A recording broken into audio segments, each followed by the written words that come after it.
You know what it is? We are into the last race. Can you believe that?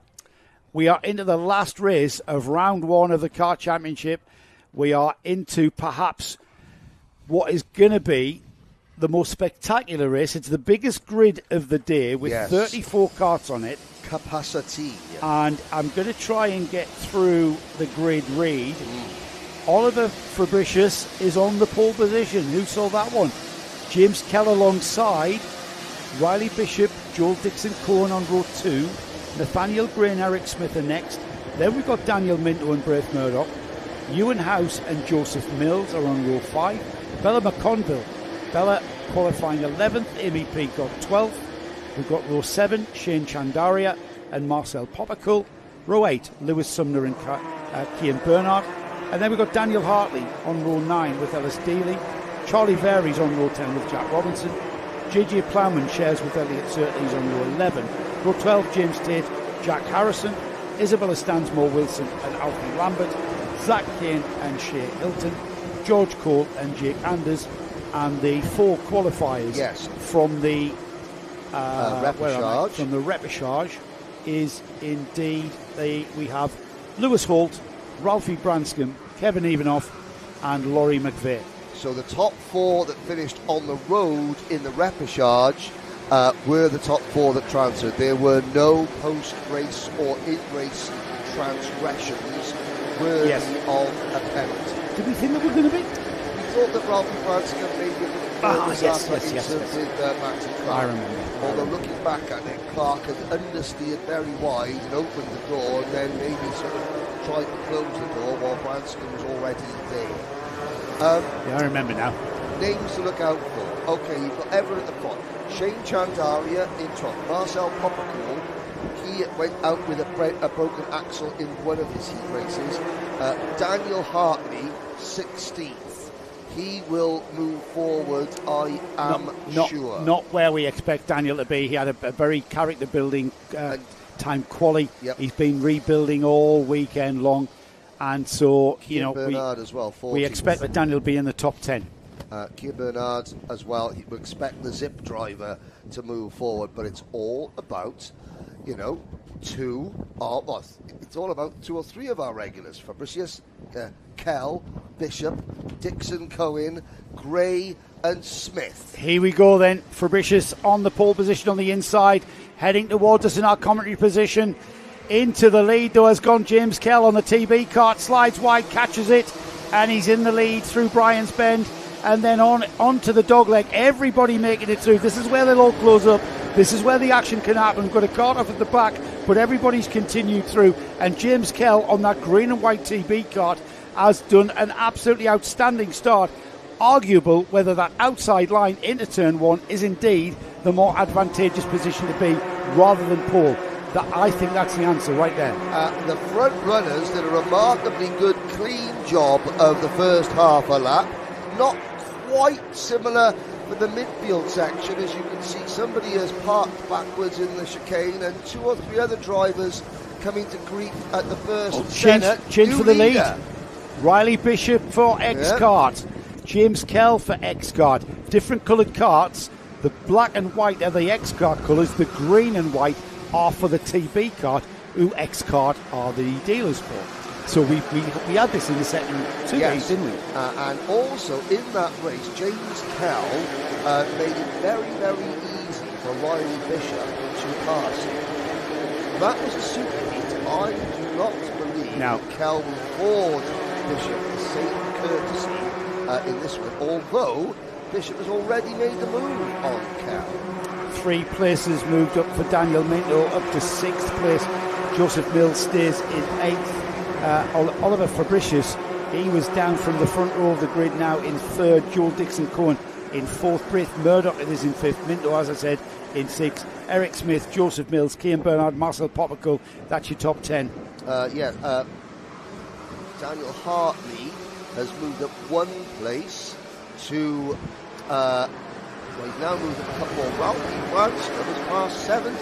Ralphie Branscombe, 2nd in the repechage, is running 13th. Now we said there was a few drivers that came to grief on the opening lap. Jack Harrison Amy Peacock, Lewis Sumner, and Bella McConville were those 4 drivers. Peacock and Harrison are out of the race, and that's a real shame for Peacock. Yeah, it is. Starting and McConville and Sumner have been delayed. Branscombe has threaded his way through that up to 50. Fantastic. And Eric Smith, mechanical flag, rear bumper, out of 7th position. Oh no, poor Eric. Yeah, he's already come in after acknowledging the flag, but another caller. That's him there. Yeah. We had someone in earlier as well. They've continued on. Riley Bishop has a gap of 4/10. James Kell has a gap of 6/10 to Fabricius in 3rd, who has half a second with Joel Dixon, Cohen, Braith Murdoch. So spaced out somewhat, this. Whether or not we've got a high-speed game of chess going on here. Daniel Minto is 6th, Joseph Mills now up to 7th. So whether or not this lot can actually are they just sitting, waiting, playing a waiting game? That's 3rd, 4th, 5th and 6th there. And Joseph Mills is slightly back from Daniel Minto's kart. Now Minto will be looking, he's the 4th kart in that train, and he will be looking at gaining as much ground as he possibly can. But who's going to beat the 2 TB karts? Well, yeah, and look here, when I look at the gap behind the top 6, it's incredible. The gap behind the top 6 is already nearly 6 seconds. Now, that's because we had several spins and incidents. But at the first corner, Kell took the lead, and then we followed the kart through, and then there was a couple of shots of drivers spinning and things like that. We looked back up, and Bishop was in front. He was leading by about this distance. It wasn't close. So Kell has not been able. So how has James Kell gone from leading to being not a distant second, but pretty much on his own second, as now we've got these 4 battling over 3rd, and they've got almost the entire length of the main straight before you get to Bernard, and then the 291 of Mills, then Plowman, House, Hartley is 11th, we really go forward. Elliot Surtees up to 12th, then Poppy 13th with Branscombe, plus 18 from where he started, they're running in 14th place. This is great racing from all of these juniors, as Daniel Minto has got Cian Bernard on the number. Who's that behind him? Well, Minto has just passed him, hasn't he? Minto, Murdoch. Yeah, Braith Murdoch, that is behind Minto. So Minto now beginning to make that ground that we thought he would as the leaders come across the line. 6 laps completed. Bishop, Kell, Fabricius, Dixon Cohen, Minto now up to 5th. And the next one on Daniel's list is Joel Dixon Cohen.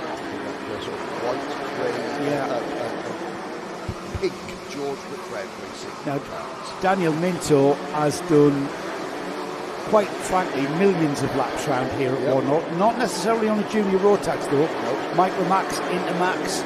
It's his local track. He's a Hunter Motorsport driver. I was going to say works driver. He kind of is, I suppose. Driving for, with the Benetton motor. And with 4 minutes remaining, if anyone knows the places where you can overtake in the dry, it's that young man there. Yes, it is. And I think works drivers, well, when Reese has finished an engine and that he's running in, my back's hurting, Kai's swanning around racing somewhere else in the world, on the phone down the road, Daniel, in you get. Yeah. Bed this engine. Absolutely, try this out. Yeah, and that'll be the key, and that's what, hey, that's what he's done. Just, run an engine in for a customer. So, and there's a move. Yeah, it's coming, isn't it? It's on the car. You kind of get a feeling that Minto has been stifled a little bit by Joel Dixon Cohen. And if he could just get past, which is, as Murray Walker used to say all the time, it's one thing catching the one in front, it's a completely different ball game getting past. And that's what we're seeing here. Yes, and Joel Dixon Cohen, you look at the difference. Joel Dixon Cohen is 6'1". And Daniel Minto has just moved out of intervals. Yeah. And the 202 James Kell gets a mechanical flag out of P2. We didn't see what happened. Kell out of the race in the pits. I've never seen any mechanical flag come up here, mate. No, but I mean, he has just pulled off in front of us. He must have a problem. He must have pulled off with a problem. So James Kell, who was running so strongly, that's the green and white kart as Minto, Now finally makes the mechanical flag. Yeah. Rear now it bumper. is. Yeah, rear bumper. Oh. Now it appears on the screen. As Daniel Minto has cleared Joel Dixon-Cohen, and Daniel Minto finds himself on the podium. On the podium. Third place podium for Minto.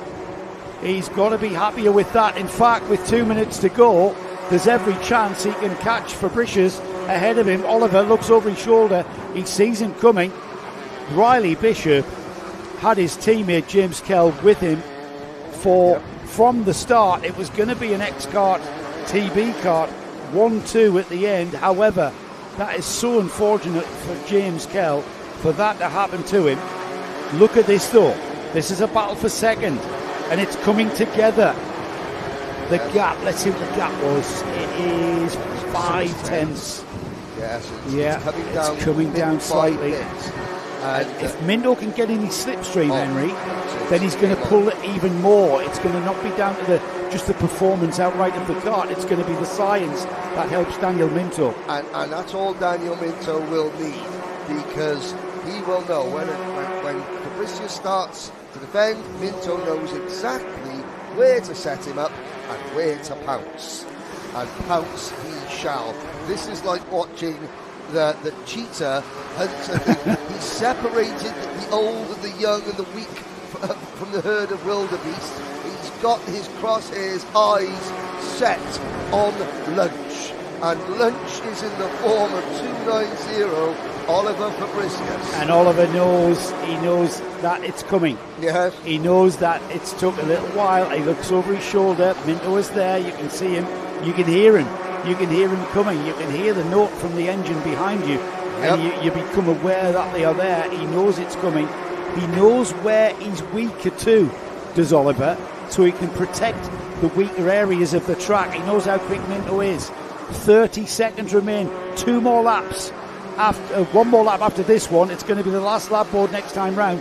So opportunities beginning to run low as Minto gets on his rear bumper out of the dog leg into St John's now. It could come here.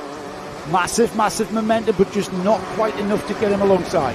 This is predator versus prey. Of course, every wildlife documentary watch, occasionally the hunter has to go hungry because the gazelle skips away, and that is what Fabricius is hoping to be. Into Gasworks. The gazelle is defending its line. That's what it's doing into Gasworks as we get towards the not the checkered flag. We are getting towards the checkered flag, but we've got one more lap before we do. It's the last lap board that flies here. Fabricius defends his line into turn 1. Minto alongside. He slots back in through Brian's Bend. They will sweep into the dogleg. Not really a passing place, or is it? Minto trying down the inside of the dogleg, and he makes it happen. That is an outstanding move, and that's your local knowledge coming to the fore there. Yep. Fabricius did not expect that to happen there. And Daniel Minto, I've seen him do that so many times in Intermax. However, that's a junior max, a much wider card. You're not supposed to look, that textbook we've got over there. Tear it up. Yes. We've seen it absolutely ripped apart today. Ridiculous. And that'll disappoint Oliver Fabricius because he had kept the bait. But let's not take anything Riley away from Bishop. this man. What a drive from Riley Bishop. And X-Kart. Riley Bishop and X-Kart take the victory in Junior Rotax. Here comes Daniel Minto with Hunter Motorsport in second. Oliver Fabricius. Look at where he put that kart. All the way over the curb. And then when he went to the brakes, he did not bother. He absolutely sent it down the inside. I use the cliche, the adage, colorway of using a tin opener to open that gap. Yes. He absolutely did there. Yeah, he pries it open because, to be fair to Fabricius, it takes 2 to tango. Fabricius could have just right hand down. Yeah, he could thou have. shalt not pass. But you know what? He didn't. If he did, it would have taken them both out. They both wouldn't have been on the podium. Yeah. So Fabricius, the door. Yeah, you said he opened half the tin going into dogleg 1, and then Fabricius wasn't able to get back to the inside, and so Minto was able to maintain that momentum and just stuff it at the inside. Great to racing. take P2.